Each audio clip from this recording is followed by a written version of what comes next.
आसाम में लाहौर जा रही हूँ, पेपर्स देने आऊंगी। मुझे रेगुलर लेक्चरर सीनेट करते रहना। माशी ने इसे देखकर कहा। वो थोड़ा परेशान था। वो इसकी अदासी को समझ गई थी। क्या हुआ, आप परेशान क्यों हैं? माशी ने आसाम के चेहरे पर नजरें जमाकर कहा। इसने नजर उठाकर माशी को देखा। आसाम की आंखों में परेशानी और अदासी के साए थे। कुछ नहीं यार, आप अपना ख्याल रखना और प्लीज अकेली बाहर ना जाया करें। आसाम अपनी परेशानी बगैर बताए फ़िक्रमंदी से कहा। माशी इसके चेहरे को देखती रही।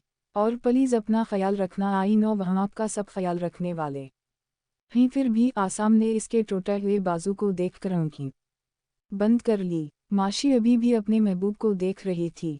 माशी, मुझे देखना बंद करें और मेरी बातों पे गौर करें। देखिए आप, इससे पहले आसाम कुछ और कहता, माशी कहकर का लगाकर हंसने लगी। हा हा हा हा हा हा हा। आसाम, जब आप ऐसे लेक्चर देते हैं तो मुझे आप में ऑस्ट्रेलियन बल्ले की झलक नजर आती है। माशी हंस हंस के पागल हो रही थी। ये ऑस्ट्रेलियन बल्ला कौन है? फहद, वो ऑस्ट्रेलियन बल्ला है। इसकी आंखें बाल ब्राउन हैं और रंग वाइट, सो इसे मैं ऑस्ट्रेलियन बल्ला बोलती हूँ। माशी ने डटल बताई। तो आसाम भी हंसने लगा। कभी कभी फहद से मिलकर ऐसा लगता है कि हमारा कुछ रिश्ता हो, कोई गहरा रिश्ता। दिल इसकी तरफ खींचा चला जाता है। दिल करता है इससे बात करूं। जब इसके गले लगता हूं तो ऐसा महसूस होता है जैसे मैं अफनान के गले लगा हूं। आसाम खड़ा होकर संजीदगी से बोला। माशी इसे देखती रही। पहली बार जब अफनान और इसकी लड़ाई हुई थी तब मैंने इसे पहली बार देखा था तो ऐसा लगा वो मेरा अपना है। आसाम होंठों पर उंगली रखकर बोला। किया फहद और अफनान की लड़ाई हुई पर कब? माशी को करंट लगा था। हाय माशी, कैसी हो? आसाम ने बोलने के लिए मीना खोला था कि हारिश दरवाज़ा खोलकर अंदर आ गया था। इसके हाथ में फूलों का बकेट था। माशी को इसका यूं आना अच्छा नहीं लगा था। हारिश, प्लीज आप बाहर जाएंगे, हम कुछ बात कर रहे हैं। माशी इसे बगैर दिखे बोली तो वो सॉरी बोल के चला गया। हम तो आप क्या बोल रहे थे? माशी आसाम की तरफ देखकर बोली। वो हैरानगी से माशी को देख रहा था। आपने मास भी हीवर क्यों किया हारिश के साथ? तो किया फूल बरसाती। आसाम, वो हमारा क्लास फेलो है, इससे बढ़कर कुछ नहीं। तो मैं इससे बेतकल्लफ क्यों हूँ? आप जानते हैं ना कि मुझे यूं किसी से बात करना अच्छा नहीं लगता। हम आपकी बात और है। माशी मुस्कुरा कर बोली। क्लास फेलो और पढ़ाई की हद तक ठीक है, बट वो बहुत फरीनक होता है, मुझे पसंद नहीं है। ऊपर से इसने आपको जेल भिजवा दिया। हद है यार, इसको किस ने हक दिया था? माशी नॉन स्टॉप बोलने लगी थी। आसाम इसे मुस्कुरा कर देखने लगा। हंस क्यों रहे हो? तुम्हें अच्छा लगता है किया कि तुम्हार ये माशी के साथ कोई बात करे? माशी ने इस की टांग खींची थी। नहीं, पर अगर कोई नेक नियत से बात करे तो बात और है। आसाम ने संजीदगी से जवाब दिया और हंसने लगा। मुस्कुरा क्यों रहे हो? माशी ने इसे घूर कर कहा। कुछ नहीं। आसाम अपनी हंसी नहीं रोक सका था। अच्छा आप ये बताओ, फहद और अफनान की लड़ाई कब हुई और क्यों हुई? माशी ने पर सोच अंदाज में पूछा। आसाम ने सारी बात माशी को सुना दी। यार, अफनान की प्रॉब्लम किया है, किसी को भी चैन से जीने क्यों नहीं देता? माशी दानत पेशकर बोली। इसे अफनान की एक एक हरकत याद आ रही थी। आसाम के पास इसके सवाल का जवाब नहीं था, या वो बताना नहीं चाहता था। माशी नहीं जान सकी। अच्छा अब मैं चलता हूँ। आसाम अपनी रेस्ट वॉच पर टाइम देखते हुए बोला। माशी इसे परेशानी के आलम में देखने लगी। आसाम ने इसकी परेशानी को भान पकर इसकी तरफ बढ़ा। अब क्या हुआ? आसाम कुर्सी पे जा बैठा। कुछ नहीं, माशी ने नजरें झुका कर कहा। फकर ना करें, सब ठीक होगा। आसाम ने पहली बार इसके हाथ पर अपना हाथ रखा था। माशी ने मुस्कुरा कर हमें सर हिला दिया।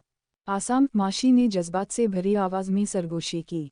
जी। आसाम ने इसको नज़र उठाकर इसे देखा। आप नज़रें झुकाकर क्यों रखता है? नज़रें उठाकर क्यों नहीं देखते मुझे? माशी ने आसाम को गौर से देखते हुए सवाल किया। आसाम ने इसकी आंखों में देखा तो माशी शर्माकर नज़रें झुका गई। हा हा हा हा हा हा हा। उसीलिए नज़रें झुकाकर रखता हूँ। आपको हमारे जज्बात का इल्म हो जाए तो दिल में अथल पथल मच जाएगी। आसाम ने शरारत से कहा। माशी का कहका बेइख्तियार था और आसाम भी हंसने लगा। Assam, please come back. Assam जाने के लिए दरवाज़ा की तरफ बढ़ा था कि माशी ने इसे पुकारा। आसाम के दरवाज़ा खोल रहे हाथ रोक गए इसने मुड़कर माशी को देखा और इसकी तरफ बढ़ गया। माशी प्लीज मुझे पीछे से आवाज ना लगाई करो। आसाम इसके पास बैठकर बोला, my heart says to you I have sit. माशी ने आसाम का हाथ थाम लिया और इसे देखने लगी। आसाम की आंखों में अब बेबसी थी। Do not. आसाम बेबसी से बोला, क्या करूं यार, ये दिल है कि मानता नहीं। माशी ने इसका हाथ छोड़ दिया था और छत को घूरने लगी। ओके अब आप रेस्ट करें। अल्लाह हाफिज। आसाम आटकर चला गया। मुझे क्या हो गया है, मैं इसको ना देखूं तो सुकून नहीं मिलता। वो जाने लगता है तो मेरा दिल भर आता है, वो मेरा हाथ पकड़ता है तो ताकत आ जाती है मुझ में। मुझे अपने जज्बात पर काबू पाना चाहे। माशी ने सोचा और आंखें बंद कर ली। इसकी मोहब्बत ही ऐसी थी। माशी के घाव अभी भरा नहीं थे पर डॉक्टर मुल्क के कहने पर हॉस्टल से डिस्चार्ज मिल गया था। डॉक्टर मुल्क ने अपने हॉस्पिटल से एक अच्छी नर्स को माशी की देखभाल के लिए चुना था। सितारा सितारा सितारा सितारा सितारा सितारा सितारा सितारा सितारा सितारा सितारा सितारा सितारा सितारा सितारा। What she is going. Assam की बात पे अफनान को करंट लगा था। आसाम ने हैरानकिन आंखों से अफनान को देखा। हम जा रही है तुम्हारी करतूतों से तंग आकर। हर रोज तुम इसको जलील करते थे, कितनी बार इसकी इज्जत पे हाथ डाला। आसाम ने माथे पे बल डालकर कहा। अफनान की हंसी निकल गई। जलील कब किया, हम तंग तो करता था। मज़ा आता था जब वो मुझसे डरती थी। आज तक हर लड़की ने अफनान रंधावा को मोहब्बत भरी आंखों से देखा। वो पहली लड़की है जिसकी आंखों में मेरे लिए नफरत है। I like it. अफनान सामने लटके दुपट्टे को देखकर बोला। आसाम नफ़ी में सर हिलाकर आठकर बाहर चला गया। इस से बर्दाश्त नहीं होता था कि कोई भी माशी के बारे में बकवास करे। अफनान इसका भाई था जिस वजह से वो इसे कुछ नहीं की सकता था। मास चांदनी तुम खुद को क्या समझती हो। अब तुम्हारी नफरत को मैं मोहब्बत में बदल कर रहूंगा और तुम्हारी ये खुशबू। वो सामने पड़ा माशी का दोपट्टा उठाकर सूंघने लगा। तुम्हारी ये खुशबू मेरी आगोश में महकेगी। तुमको मैं अपने इतना पास ले आऊंगा कि तुम्हें मेरे सवा कुछ नजर नहीं आए। तुम सिर्फ अफनान अफनान करोगी। वो बेड पर गिरकर माशी के दुपट्टे को मिना पे फैलाकर बोला। माशी के दुपट्टे को इसने होंठों से लगाकर अलग किया और मुस्कुराने लगा। वो क्या करने वाला था ये तो वो ही जानता था। सितारा सितारा सितारा सितारा सितारा सितारा सितारा सितारा सितारा सितारा सितारा सितारा सितारा सितारा सितारा। माशी मुल्क हाउस पहुंच गई थी। इसकी मुंह की आंखों में आंसू आ गए थे। नम्रा को शान ने बहुत समझाया था कि वो इमोशनल नहीं होगी, पर नम्रा किया जो इमोशनल ना होती। माशी से मिलकर वो बहुत रोई थी। मैंने किया बकवास की थी। शान गुस्से से चलाया था। मैं अब तुम्हें कभी डायग्राम नहीं बना के दूंगा। शान ने इसे धमकी दी। अच्छा सॉरी ना। नम्रा ने मुआशी की तरह इसके कान पकड़कर कहा तो इसकी हंसी निकल गई। अर्ज किया है इससे पहले शान कोई शेर सुनाता। नम्रा ने हाथ जोड़ दे। बस शायर साहिब, मुझे आपके सरे हुए शेर सुनने का कोई शौक नहीं है। नम्रा नाक सकुड़ कर सीढ़ियों उतर गई। लो भाई, घर की मुर्गी दाल बराबर किसी को मेरी कद्र ही नहीं है। शान ने सोचा और पतंग संभालने लगा। वो 10वीं का स्टूडेंट था पर शेर व शायरी फहद जैसी करता था। इसे ये फन फहद से ही मिला था। सितारा सितारा सितारा सितारा सितारा सितारा सितारा सितारा सितारा सितारा सितारा सितारा सितारा सितारा सितारा। आज वैलेंटाइन डे है, तुमने सफ़र के लिए कुछ प्लान किया। सदिया ने इसके चेहरे को देखकर पूछा। शुगुफ्ता अपने बेटे को गोद में ले बैठी थी। पता नहीं सदिया ने ऐसा सवाल क्यों किया था। शुगुफ्ता का दिल भर आया था क्योंकि सफ़र ने इसे 2 बजे का टाइम दिया था। वो हर रात इसका वेट करती थी पर सफ़र कभी कभी आता था नहीं। शुगुफ्ता ने नफ़ी में सर हिलाकर कहा। वो कुछ करना भी नहीं चाहती थी। क्यों भाई, वो तुम्हारा शौहर है यार। सदिया ने इसके साथ बैठते हुए कहा। हम बट तुम। शुगुफ्ता ने सदिया को देखकर चुप हो गई।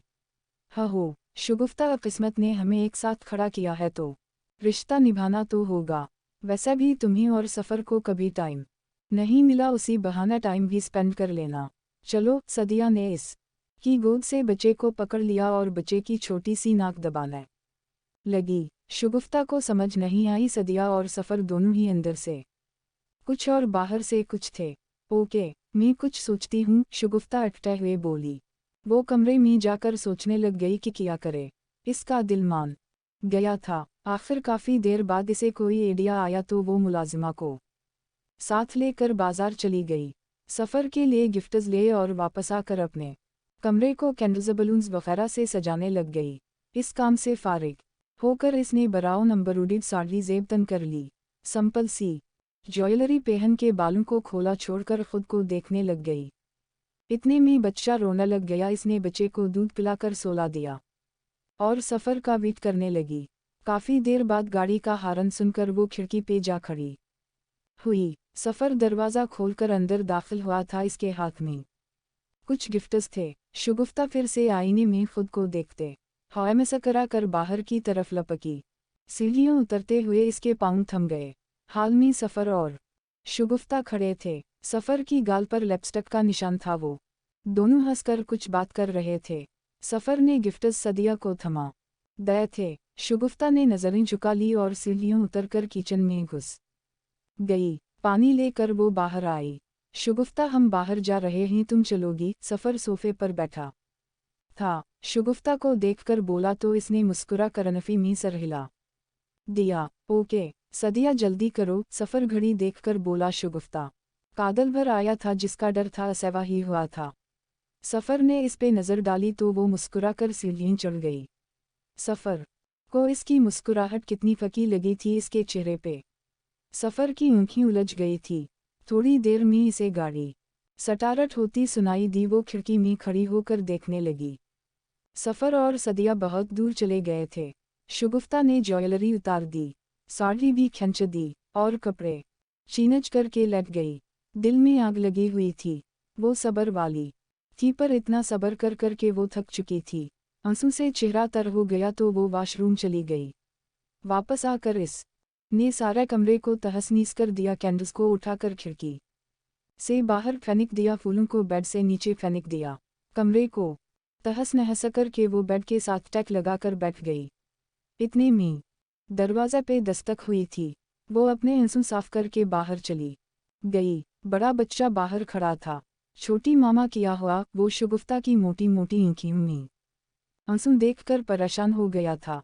शगुफ्ता ज़मीन पर पंजों के बल बैठ गई। कुछ नहीं बेटा, आप सोए नहीं? शगुफ्ता ने इसके माथे पर होंठ रख कर कहा। ननद नहीं आ रही, आप मेरे पास आ जाएं। वो शगुफ्ता के गिर्द बाजू हाइल करके बोला तो शगुफ्ता दरवाज़ा बंद करके इसके पास चली गई। छोटी मामा, आप बाहर क्यों नहीं गई? शगुफ्ता बच्चे के सर में हाथ चला रही थी। बेटा, आपकी बड़ी मामा और पापा गए हुए हैं और घर में दादू दादा भी नहीं हैं, इसीलिए मुझे रुकना पड़ा। शगुफ्ता खोए खोए अंदाज में बोली। छोटी मामा, आप प्लीज़ कहीं ना जाएगा? आप अगर चली गई तो मैं कैसे रहूँगा? बच्चा आठ के बैठ गया था और अपने छोटे छोटे हाथ शगुफ्ता की गाल पर रख दे। मैंने कहीं जाना है मेरी जान, आपके बगैर में नहीं जी सकती ना। शगुफ्ता ने इसे ज़ोर से अपने सीने से लगा लिया। मामा कहती हैं आप कुछ दिन के लिए ही फिर चली जाएंगी और कभी नहीं आएंगी। बच्चा रोने लग गया था। शगुफ्ता को लगा जैसे इसके सीने में खंजर गाड़ दिया हो। वो हैरानगी से बच्चे को देखने लगी। काफ किया मतलब बेटा? ऐसा काफ क्यों कहा ममा ने? शगुफ्ता खौफगी से बोली। छोटी मामा, पापा आपको डिवोर्स देने वाले हैं। मैंने मामा और पापा की बातें सुनी थी, प्लीज़ आप ना लेना। बच्चा रोते हुए बोला। शगुफ्ता को लगा वो अभी मर जाएगी। इसकी सांसें हलक़ में अटक गई। किसी ने ज़ोर से इसके सीने में खंजर गाड़ दिया था। अगर इसके आंसू ना बहते तो वो बेजान लग रही थी। बेटा, बुरी बात, ऐसे पापा मामा की बातें नहीं सुनते। अगर मैं चली गई तो मैं आपसे ज़रूर मिला करूँगी। हम रोज़ मिला करेंगे। शगुफ्ता ने रोते हुए बच्चे को चुप करवाया था। पक्का मामा, आप मुझसे मिला करेंगी? बच्चा खुश होकर बोला था। शगुफ्ता ने हमें सर हिला दिया। बच्चे को सुलाकर वो अपने कमरे में चली गई। सारी रात इसने जाग के गुजारी थी। दिन को नमाज पढ़कर वो किचन में जा घुसी। सफ़र बाहर आया तो वो इसे टकटकी बांधे देखने लगी। तो सफ़र, मेरी मोहब्बत हार गई। आखिर में तुम्हारे लिए एक पे ही थी। वो सब्जी काटते हुए सफ़र को देखकर बुड़बुड़ाई। वो रुककर इसे देखने लगा तो शगुफ्ता ने नज़रें झुका ली। सफ़र सदिया की बगल वाली कुर्सी पर बैठ गया। शगुफ्ता ने मेज़ पर खाना लगाना शुरू कर दिया था सफ़र और सदिया कुछ डसकस कर रहे थे, पर जब शगुफ्ता मेज़ पर आती तो वो दोनों चुप कर जाते। शगुफ्ता ने नोटिस किया और फिर वापस ना आई, अपने कमरे में चली गई। इसको पल पल क़ियामत का इल्हाम हो रहा था। सफ़र ऐसा मत करना, मेरा बच्चा कैसे बाप के बगैर रह सकेगा। सफ़र अपने बच्चे के लिए ऐसा ज़ुल्म मत करना। वो सफ़र की कद आदम तस्वीर को देखकर गड़गड़ा रही थी, पर तस्वीरें कहाँ बोलती हैं। हर रोज़ ये ही होने लगा था। शगुफ्ता सफ़र को देखती रहती थी। कभी कभी दिल के साथ आंखें भी भर आती थी। सफ़र जानबूझकर इसे इग्नोर करने लगा था। वो बदल गया था। एक हफ्ता गुजर गया, कुछ नहीं हुआ था। शगुफ्ता भी रिलैक्स हो गई थी। इसे महसूस हुआ शायद सदिया ने गुस्से में आकर कि दिया हो। क्यों, अक्सर वो गुस्से में कुछ भी बोल जाती थी। दिल पे जो कुछ भी गुजरती है, कहूँ या ना कहूँ, मान लूँ अपना तुझे या कोई बेगाना कहूँ। जब से आशफ्ता सिरी ने मुझे आवारा किया है, मुनासिब की तर बड़िए शहर को वीराना कहूँ। बहर हसरत में जो यादों के सफ़ीने डूबे, हाय किस मिना से भला प्यार का अफसाना कहूँ। दश्त गुर्बत में कहाँ अबला पाई से मफ़र, वरना मैं तो किसी सहरा को भी सहरा ना कहूँ। होश होता तो खबर होती मुझे आलम की, किसको फरजाना कहूँ और किसे दीदा कहूँ। तूने यूं देखा मुझे जैसे कि देखा ही नहीं, और मैं हूँ कि तरी चाल को मस्ताना कहूँ। जिंदगी किया है अजाब दिलो जंग है नून अलिफ ज़ोए रे। लोग कहते हैं कि दुनिया को भी दुनिया ना कहूँ। काफ़ी दिन गुजर गए थे इस बात को। शगुफ्ता ने फैसला कर लिया कि वो सफ़र से ज़रूर बात करेगी। सफ़र नहा कर ऑफिस के लिए तैयार हो रहा था। शगुफ्ता इसके पास जा खड़ी हुई। सदिया कमरे में नहीं थी। सफ़र के 1 मिनट के लिए हाथ थम गए थे। वो रोककर इसके उदास चेहरे को देखने लगा। सफ़र की आंखों में कुछ था। शगुफ्ता ने इसकी आंखों को पढ़ना चाहा, पर वो नज़रें झुकाकर टाई बांधने लगा, पर टाई बांधी नहीं जा रही थी। शगुफ्ता ने इसके हाथ को पकड़ लिया और टाई बांधने लगी। सफ़र आप आजकल इस तरह क्यों कर रहे हैं? शगुफ्ता टाई बांधते हुए बोली। मैंने किया। सफ़र लापरवाही से बोला। शगुफ्ता ने इसके चेहरे को देखा और फिर से टाई बांधने लगी। सफ़र आपको जो करना है कर लें, पर प्लीज़ मुझे और हमारे बच्चे को खुद से दूर मत करना। शगुफ्ता का लहजा भर आया था। वो टाई बांधकर वापस भाग गई। सफ़र इसे जाते देखता रह गया। सितारा सितारा सितारा सितारा सितारा सितारा सितारा सितारा सितारा सितारा सितारा सितारा सितारा सितारा सितारा सितारा सितारा। नम्रा कितनी बार कहा है इस कमरे की तरफ ना जाया करो चाची से। दानिश पड़ गई ना, अब चुप करो। इशरत इसको चुप करवाते हुए बोली। पर नम्रा रोती गई। पर क्यों आपी बचपन से देख रही हूँ वो कमरा कोई नहीं खोलता। बस चाची सफाई करवाती हैं, क्यों इस पे ताला लगा हुआ है? मैं जानना चाहती हूँ। नम्रा रोते हुए चलाई थी। नम्रा चुप करो, हम इतने बड़े हो गए हैं, कभी इस कमरे की तरफ नहीं गए। तो तुम अब हवेली के रोलस तोड़ोगी? बुरी बात बेटा, बड़े जिस काम से रोकी रुक जाना चाहे। फहद ने इसे समझाना चाह, पर वो रोते हुए भाग गई। इसे माशी की मुंह से काफ़ी डांट पड़ी थी, क्योंकि वो चोरी चोरी इस कमरे में जाना चाह रही थी जहां हमेशा ताला लगा रहता था। फहद, वैसे कई बार मेरे जहन में भी ये सवाल आता है कि ये कमरा पिछले का सालों से बंद क्यों है? मैंने जब होश संभाला तब से इस कमरे को देख रही हूँ, बंद ही पड़ा है। क्यों? इशरत पर सोच अंदाज में बोली। पता नहीं, तुम दिमाग ना चलाओ, अपने शौहर पे तवज्जो दो। फहद ने इसके सर पे चुप मार कर कहा। इशरत मुस्कुरा कर इसके हमरा चल दी। वैसे मेरे जहन में भी यही सवाल आता है, पर कुछ कर नहीं सकते। अच्छा छोड़ो, चलो कहीं चलते हैं। किया ख्याल है? फहद इशरत का हाथ पकड़ कर बोला। वो लोग छत पर चले गए थे। ख्यालात तो नेक ही हैं, इशरत ने शरारत से कहा, तो फहद ने इसे अपनी तरफ खींच लिया। अच्छा, अपने नेक ख्यालात से मुझे भी आगाह कर दी। फहद ने इस की रुखसार को छूते हुए कहा। अच्छा पहले छोड़ी, चाचा घर ही हैं, पर आ गए तो बीनट बजा देंगे आपकी, और ये सारा रोमांस निकल जाएगा आपका। इशरत इस की गिरफ्त से आज़ाद होने की कोशिश करते हुए मुस्कुरा कर बोली। ओके जाओ। फहद ने इसको छोड़कर पीठ फेर कर खड़ा हो गया। इशरत इसे हैरान होकर देखने लगी। तभी फहद बोला। अर्ज़ किया है, लफ्ज़ करेंगे इशारा जाने का, तुम उनकी पन्नावर रुक जाना। फहद ने इसे फिर से अपनी गिरफ्त में ले लिया था। इशरत ने मुस्कुरा कर इसके सीने पर सर रख दिया। चोरी चोरी प्यार करेंगे हम दोनों। सटी फोड़ कर फहद के कंधे पर आ बैठा था और सुरीली आवाज़ में बोला, शश।